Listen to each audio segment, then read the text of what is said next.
Baik, bismillahirrahmanirrahim. Assalamualaikum warahmatullahi wabarakatuh. Kita coba akan mereview tentang kegiatan praktikum yang sudah Anda lakukan di rumahnya masing-masing. Pertama, mohon dicermati modul praktikumnya seperti apa. Adalah modul praktikum pertama, di mana pokok dari hasil kegiatan praktikum itu Anda diharapkan mampu melakukan pengukuran tunggal dengan menggunakan alat sederhana yang mungkin bisa Anda peroleh di rumahnya masing-masing. Ini ada tugas pendahuluan. Untuk nomor 4 ini silakan mungkin bisa dilewati dulu karena ini menggunakan teknik pengukuran berulang. Ini tentang dasar teori, silakan dibaca dan dicermati. Walaupun sebenarnya nomor 4 juga sudah ada dasar teorinya. Nah, ini adalah alat yang harus disiapkan, alat ukur panjang, volume, massa, kalau tidak ada jangka sorong yang bisa menggunakan meteran atau penggaris yang bisa Anda dapatkan seperti apa.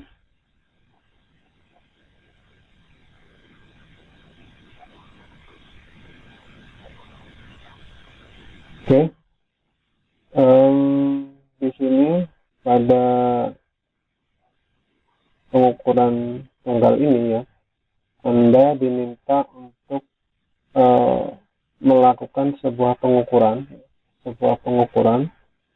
dengan beberapa contoh benda. Jadi ini praktik yang dilakukan adalah praktik pengukuran tunggal terlebih dahulu. Untuk pengukuran berulang nanti setelah mendapat materinya, Anda ukur panjang, lebar, dan tinggi dengan menggunakan alat mistar. Kemudian difoto. Setelah itu ulangi pengukuran yang sama, tapi untuk benda yang berbeda. Kalau pertama misalkan batu bata, yang kedua mungkin bisa menggunakan balok kayu dengan ukuran yang lebih kecil atau lebih besar. Misalnya yang pertama batu bata, yang kedua bisa penghapus yang kecil. Nah, setelah itu Anda catat hasilnya di sini. Nah, karena ini menggunakan penggaris, maka yang dituliskan adalah P plus minus delta P-nya ditulis lengkap mengikuti tabel ini. Kemudian Anda hitung massa jenis dan berat jenisnya. Nah, ini gimana cara menghitungnya? Kita lihat. Saya sudah buatkan reviewnya. Nah, kebanyakan dari kalian ini belum memasukkan hasil perhitungan KTP atau ketidakpastiannya. Yang ditulis hanya hasilnya saja. Kemudian yang hampir semua volume juga belum ditulis KTP-nya. Menghitung massa jenis juga belum dihitung KTP-nya. Berat jenis juga belum dihitung KTP-nya. Contoh misalkan review yang pertama, tugas miliknya Rani. Ini data hasil pengamatan saja. Nah, di sini dia menggunakan bahan kertas dan bahan tanah liat. Ini mungkin bentuknya bisa kardus ya. Nah, ini mengukur panjang, kemudian mengukur lebar, mengukur tinggi, dan juga mengukur massa. Tapi nilai KTP-nya sama semua. Nah, ini kan jadi tidak masuk akal. Seharusnya ini satuannya juga tidak ada. Satuannya dalam kilometer, meter, atau sentimeter. Kalau dia menggunakan mistar, panjang, lebar, dan tinggi diukur dengan menggunakan mistar, maka satuannya bisa senti, bisa meter kan ya. Kalau massa, maka satuannya bisa gram atau kilogram. Lihat nilai KTP-nya. KTP adalah setengah NST. NST adalah nilai ketelitian alat. Ketelitian alat adalah nilai skala kecil pada alat ukur yang Anda gunakan. Tuh. Kemudian perhitungan volumenya oke ya, delta V, kemudian ada V, hanya tidak dituliskan ya. Kalau dituliskan di sini, V-nya adalah 3018,24 plus minus 387,72. Ini adalah volume, kemudian ini adalah rho sama dengan M per V. Nah, delta rho belum ada. Ini sama, karena lihat juga begitu, perhitungan volume sudah benar, tapi di perhitungan delta rho dan juga S-nya belum ada.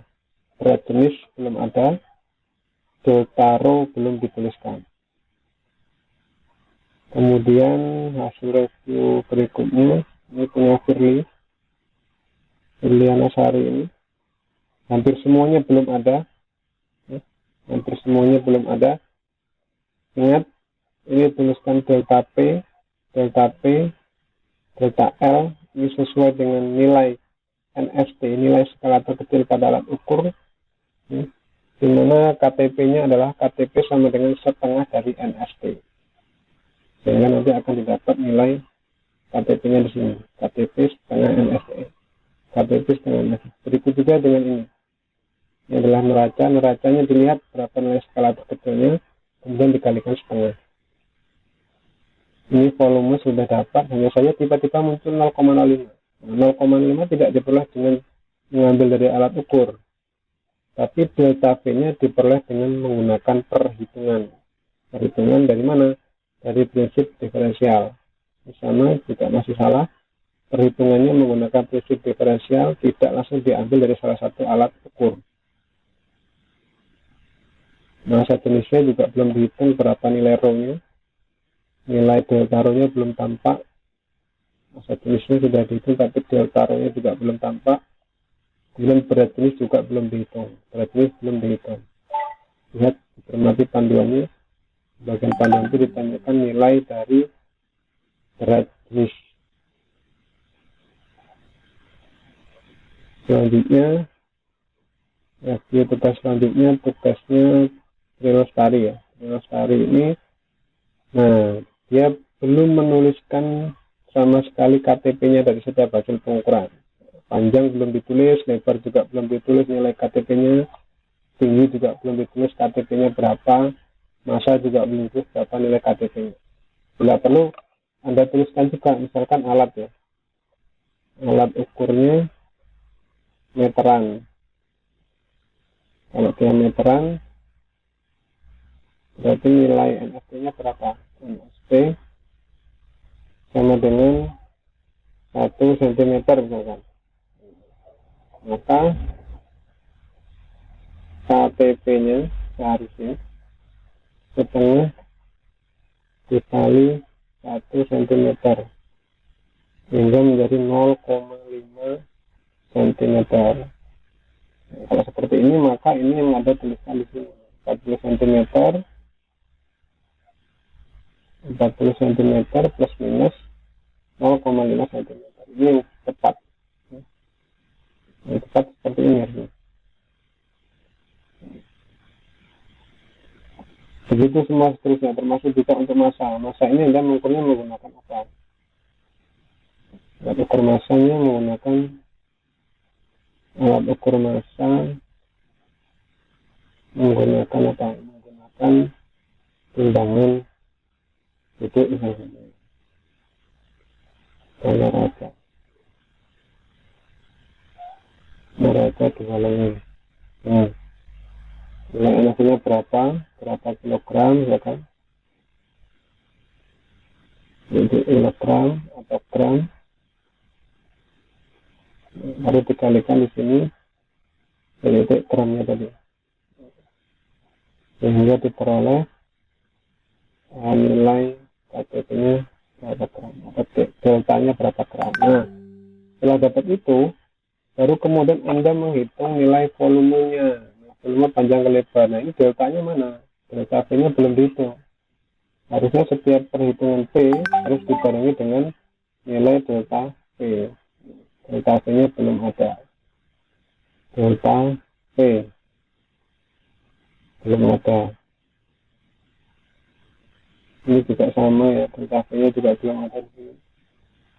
Delta V-nya belum ada. Nah, ini maksudnya rho ya, bukan V. Rho bisa diambil dari simbol sini, ambil rho. Nah, ini rho artinya. Rho ini ngambilnya dari simbol. Diambil dari simbol, rho sama dengan M per V. Kemudian ini juga rho bukan P. Nah, setelah itu S, S-nya sudah benar, ini rumusnya. Ini saja belum diturunkan, jadi silahkan diturunkan sehingga didapat nilai rho dan delta rho, terus apa namanya, S dengan delta S.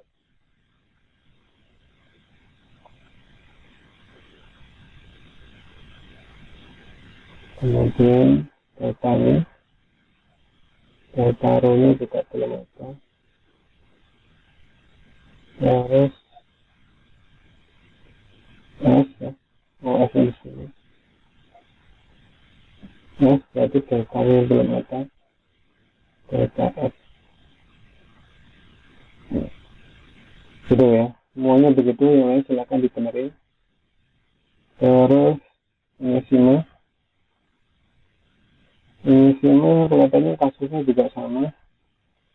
Ini bahannya mohon diganti sesuai dengan bahan yang diukur, bukan diulang lagi bahan tembaga.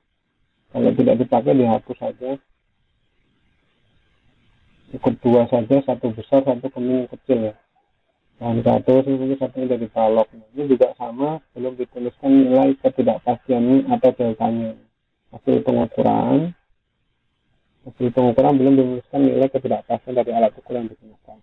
Contohnya seperti punya sekali tadi. Kemudian ini juga sama. Hasil yang ada kolom tabel. Ini di sini ada plus minus, tapi di atas tidak ada. Sama ya.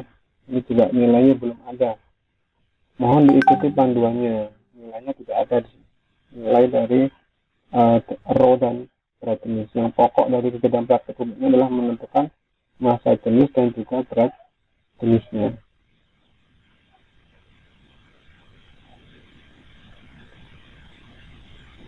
Kemudian selanjutnya, ini adalah hasil review saya. Ini saya contohkan begini. Contoh cara menulis hasil pengukuran untuk dalam praktikum adalah panjang ya. Panjang harus tuliskan panjang plus minus delta P-nya. Delta P untuk pengukuran ini diperoleh dari alat ukur. Alat ukur dari mana? Dari NST atau ketelitian atau nilai skala terkecil dikalikan setengah. Jangan lupa satuannya ditulis juga. Panjang 10 plus minus 0,5 cm.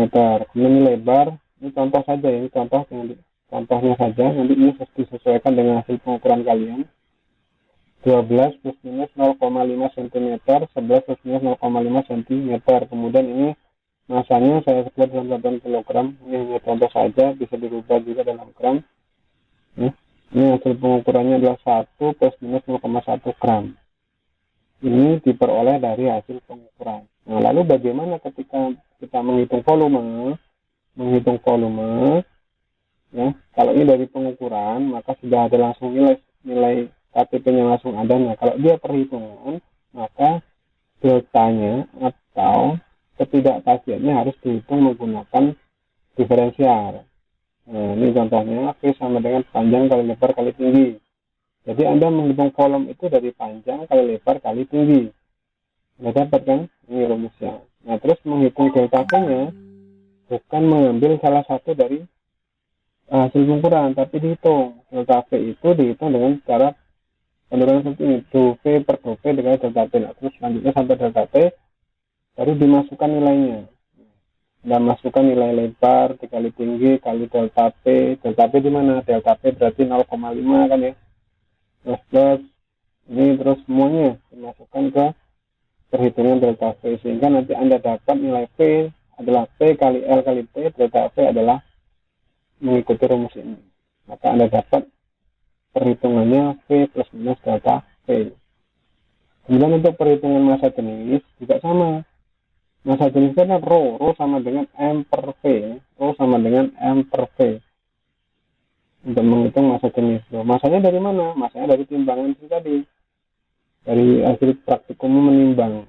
Nah, terus volumenya dari mana? Volumenya dari hasil perhitungan ini. Perhitungan panjang kali lebar kali tinggi.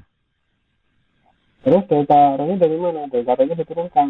Delta rho sama dengan do per do V dikali delta V. Plus do V per do M dikali delta M. Turunkan terhadap V. Maka nilainya ini. Saya turunkan di sini. M per V kuadrat delta V. Ini turunkan terhadap M. Tinggal V-1 ya. Tinggal V-1. Atau tinggal seper V. Seper V dikali delta M. Maka ketemu nilai delta M adalah M per V kuadrat. M sudah ada nilainya, ada. Nilai M sudah ada. Kemudian nilai V kuadrat juga sudah ada. Nilai V-nya. V dikuadratkan. Kemudian delta V-nya juga sudah ada delta V-nya. Ditambah 1 per V. 1 dibagi V. V-nya berapa? V di sini. V hasil perhitungan tadi. Volume. 1 dibagi hasil ini dikali dengan delta M. Delta M mengambil dari mana? Delta M di sini. Delta M mengambilnya dari hasil pengukuran di awal tadi. Oke, cukup jelas ya. Selanjutnya, untuk menghitung berat jenis. Nah, perhitungan berat jenis itu simbolkan dengan S. S sama dengan berat per volume. Kalau massa jenis massa per volume, berat jenis berarti berat per volume kan? Berat per volume, V per V. V per V, maka dibentuk dirubah bentuknya menjadi ini sebenarnya sama, W per V menjadi lebih ringkas, W dikali V minus 1. W itu dari mana? W adalah berat, maka berat adalah W sama dengan M dikali G, massa dikali gravitasi, dengan G yang kita sepakati di sini adalah 10 meter per sekon kuadrat. Nah, sekarang S-nya sudah bisa dicari dengan rumusnya. Bagaimana dengan delta S? Nah, delta S nanti di sini. Nah, delta S ini jalannya. Delta S adalah dou S per dou V dikali delta V ditambah dou S per dou W dikali delta W. Dihitung dengan cara seperti ini. Dou W dikali V. V minus 1 kali delta V, turunkan terhadap V, maka dia menjadi W per V min 2. Min 1 kan ke depan lebih min lagi ya. Minus 2. Min 2 dikali delta V ditambah V minus 1 dikali delta W. Min W per V ini tetap ya. Ditambah 1 per V dikali delta W. Oke. Selanjutnya, ini ada delta W, Pak. Nah, sementara di sini kan nggak ada. W-nya nggak ada. W-nya dapatnya dari massa dikali gravitasi. Nah, maka untuk menentukan delta W, kita cari lagi. Delta W sama dengan dou W per dou M dikali delta M. Nah, karena G adalah tetapan, maka G ini bisa kita hilangkan saja. Nah, tetapan gravitasi. Sehingga dou W per dou M dikali delta M, dou M kali G per dou M dikali delta M. Sehingga dou W-nya didapat dari G dikali delta M. Oke ya. Nah, cukup jelas kan? Berarti untuk memasukkan nilai delta S sudah jelas, W-nya sudah ada, V-nya juga sudah ada, delta V-nya ada, delta volume, rawat volumenya, ketidakpasan volume sudah ada di awal tadi, plus 1 per V, volume juga sudah ada, delta W-nya juga sudah ada. Nah, delta W-nya menggunakan sama ini. Jadi itu gambaran review dari tugas kalian. Silakan dicermati bagaimana proses praktikumnya sehingga Anda bisa benar-benar memahami pelaksanaan untuk perhitungan data pada praktikum